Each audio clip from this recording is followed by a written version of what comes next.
ગૃહ રાજ્યમંત્રી હર્ષ સંઘવીએ ભાગળ સ્થિત પૌરાણિક મંદિરની કરી મુલાકાત. ભાગળ ખાતે આવેલ અંબાજી મંદિરના કર્યા દર્શન.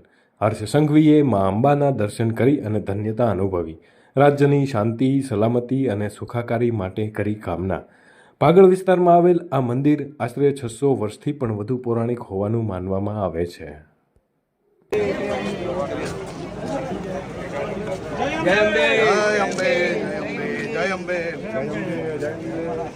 આજુબાજુમાં બે નાગ છે. જો આ હાથ છે માતાજીના. 18 હાથ છે. ઓલ ઓવર વર્લ્ડમાં મહાકાળીની એવી કોઈ મૂર્તિ નથી જેમાં 18 હાથ અને નાગ. 18 ભુજા હાથ છે માતાજી. મહાકાળી બધાની મનોકામનાઓ આ બોલવા તો બંધ.